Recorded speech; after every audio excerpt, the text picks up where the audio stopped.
Most towns are defined by what remains after people leave: buildings, roads, records, maps that persist even when life moves on. But there are accounts of a different kind of place, a town that leaves nothing behind, no ruins, no coordinates, no trace that survives daylight. It is not remembered for what it contained, but for when it appeared, always after sunset, always intact, always behaving as though it had always been there. The first reports do not frame it as strange. Drivers describe missing a turn, taking a detour, or following a road that felt familiar enough not to question. Streetlights appeared ahead, evenly spaced. Windows glowed. Signs bore names that sounded plausible but refused to stay in memory. Nothing about the town announced itself as wrong. That is what allowed people to enter it without resistance. Witnesses recall stopping for fuel, food, or directions. They interacted with residents who spoke normally, answered questions, and showed no sign of awareness that their town should not exist. The conversations were mundane: weather, travel, local routines. What stood out later was not what was said, but what never came up. No mention of nearby cities, no reference to regional landmarks. When pressed, answers became vague, redirecting without refusal. Time behaves strangely in these accounts. Clocks are mentioned often, but rarely agree. Some witnesses describe spending hours inside the town only to find minutes had passed outside. Others recall brief stops that later accounted for entire nights. Despite this, there is no sense of urgency while inside, no panic, no awareness of delay. The town imposes a rhythm that feels complete while it lasts. Attempts to document it almost always fail. Cameras malfunction. Photos show streets without depth, as if flattened. Audio recordings capture ambient noise but no voices. Several witnesses recall feeling an inexplicable reluctance to record anything at all, as if doing so would be inappropriate rather than dangerous. The impulse is not fear, but courtesy. What makes these accounts persist is their consistency. The town is never abandoned, never decayed, never hostile. It does not lure, it does not trap, it simply operates. People arrive, are accommodated, and eventually leave. The departure is rarely dramatic. Often it happens without conscious decision, marked only by the road opening back into darkness. By morning, the town is gone. Those who return in daylight find empty stretches of land where streets once stood. No foundations, no disturbed soil. Maps show nothing. Satellite imagery reveals no anomalies. Even the roads that led there at night no longer connect. They curve away, end abruptly, or fail to exist at all. The unease does not come from disappearance alone, but from how complete it is. Not a concealment, but a withdrawal. As if the town was never meant to persist beyond the conditions that allowed it to function.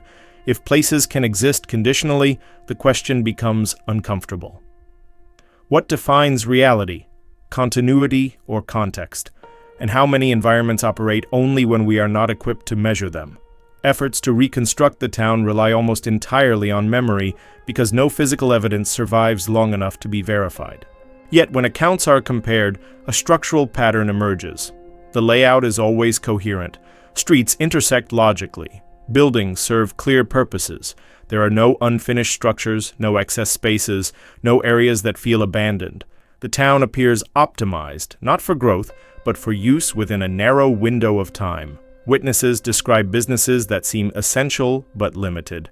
A diner open late, a small motel with vacancies, a service station that never runs out of fuel. There are no schools, no hospitals, no cemeteries, nothing associated with long-term life.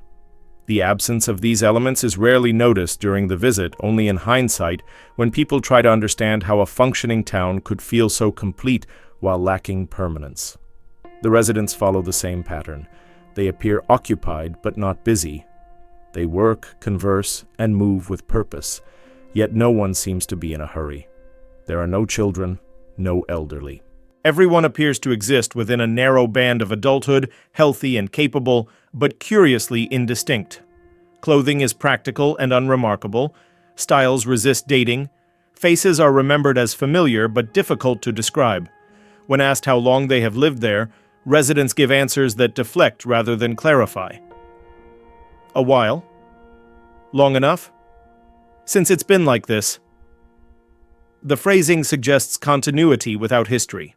They speak as if the town exists in a permanent present, detached from any before or after. Attempts to discuss the future receive similar treatment, redirected toward immediate concerns. This structure mirrors a recurring feature of the encounters. The town does not acknowledge time beyond the night. There are no references to sunrise, no closing hours, no anticipation of morning. Light levels remain constant, governed by street lamps and windows rather than the sky. Witnesses often remark that they never see the horizon clearly, as if the town is enclosed by darkness rather than surrounded by land. Some researchers propose that the town functions as a transitional environment, not a destination, but a buffer, a place that absorbs travelers who have slipped out of alignment, geographically, temporally, or cognitively, and returns them once conditions stabilize. This would explain why entry feels accidental and exit feels inevitable. Others note that the town does not resist scrutiny, but neither does it encourage it. It answers questions without revealing itself. It accommodates needs without inviting attachment. There are no souvenirs, no names worth remembering. The town provides exactly what is required and nothing more. A subtle but persistent detail appears in several accounts. Witnesses describe an unspoken sense that staying too long would be inappropriate, not forbidden. There is no enforcement, no warning, just an intuitive understanding that the town is not meant to be occupied beyond its function. This feeling does not arise from threat, but from etiquette. If this place is not hiding, then it is waiting. And if it waits, the question becomes, for what? Or more precisely, for whom? As attention increases, so does a troubling pattern. The more witnesses attempt to return deliberately, the less accessible the town becomes. Roads that once led there no longer do. Detours close. Familiar landmarks fail to align. It is as if intention itself disrupts whatever conditions allow the town to exist. Cases involving prolonged stays are rare, not because they are impossible, but because the town appears to discourage duration without enforcing limits. A small number of witnesses report spending entire nights there, falling asleep in motels or parked cars.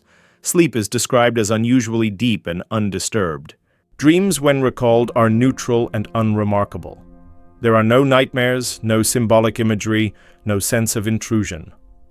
Those who wake before dawn often describe a subtle change, not disappearance, but thinning. Sounds become distant.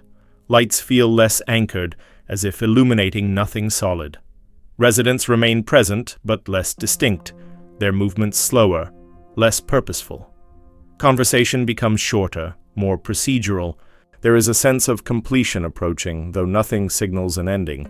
Attempts to remain past this point consistently fail. Witnesses describe becoming disoriented, not lost, but redirected. Roads loop back. Doors that were open are now locked. Businesses close without announcement. None of this feels aggressive. It resembles a system concluding an operation, shutting down functions that are no longer required. One individual described trying to walk toward the edge of town as the sky began to lighten. They reported a strong sense of fatigue and a growing reluctance to continue, as if their body was being gently but firmly instructed to stop. Another recalled sitting in their car, engine running, unable to convince themselves to drive until the sun had fully risen, at which point the town was no longer there. What remains consistent is the absence of resistance. The town does not trap those who attempt to leave, but it also does not permit observation beyond its operational window. It is accessible but not inspectable. This distinction is critical. Many phenomena evade study by hiding. This one does so by complying. A CTA emerges naturally here, though it rarely appears in witness accounts. Those who reflect on the experience later often question why they accepted the town so readily. If you are listening and find yourself mentally reconstructing how you would behave in such a place, consider that response. Ask whether familiarity would override suspicion and whether you would recognize the moment curiosity becomes interference. Researchers examining these accounts note that the town behaves less like a location and more like a process. It activates, serves a purpose, and deactivates. Its residents function as components rather than individuals, performing roles without deviation or emotional imprint. There is no evidence of personal desire, conflict, or memory among them. Speculation arises here, cautiously. Some suggest the town is a psychological projection shared across similar conditions. Others propose a liminal construct, a spatial placeholder that manifests when normal navigation fails. More radical theories frame it as an environmental response, a self-correcting anomaly that resolves human displacement without acknowledgement. What none of these explanations fully address is the town's restraint. It doesn't expand, it does not repeat in the same location, it does not attempt contact beyond its narrow function. It appears only when needed and vanishes completely once that need is fulfilled. As online discussion of these accounts increased, a notable change occurred. New reports declined, not gradually but sharply.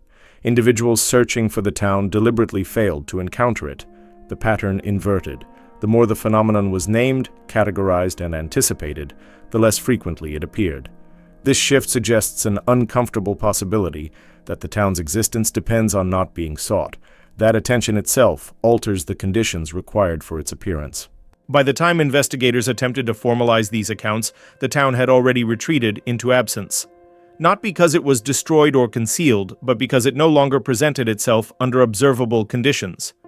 This absence became the final and most consistent feature of the phenomenon. Attempts to verify locations described by witnesses produced nothing. Soil samples showed no disturbance. Vegetation grew uninterrupted. Historical maps revealed no missing settlements. Modern satellite imagery confirmed only continuity. Even roads that seemed to guide travelers there at night showed no structural anomalies when examined later. The town left no negative space, no gap in the landscape. It behaved as though it had never required one. This complete withdrawal complicates interpretation. Most transient phenomena leave residue, emotional, physical, or informational. The town leaves only memory, and even that degrades in a specific way. Witnesses report that fine details fade quickly, while the certainty of having been there remains intact. It is not forgotten, it is simplified. Some researchers argue that this simplification is not a failure of recall, but a feature. The town resists being reconstructed because reconstruction would imply permanence. Its function appears incompatible with continuity. Once described, mapped, or anticipated, it ceases to serve whatever role required its manifestation. This reframes the phenomenon entirely. The town is not hiding from observation, it is incompatible with it. Daylight, documentation, and intention introduce conditions under which it cannot operate. The night, by contrast, removes context. Darkness erases reference points, dissolves expectations, and allows systems to function without explanation. In this sense, the town behaves less like a mystery to be solved and more like a reminder that not all environments are meant to persist. That some systems exist only to resolve temporary displacements, then withdraw completely.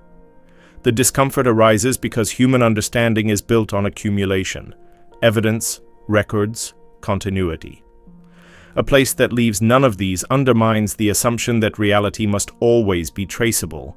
There is no evidence that the town is dangerous, no reports of harm, no disappearances directly attributed to it.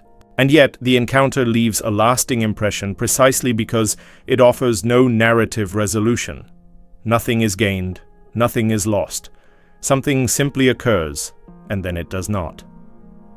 Those who have experienced it often describe a lingering sensitivity to thresholds, to moments of transition, to roads at night that feel too accommodating, to lights in the distance that appear before they should.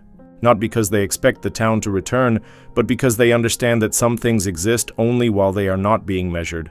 If such a place can appear without history and vanish without trace, then the boundary between what exists and what persists becomes less certain.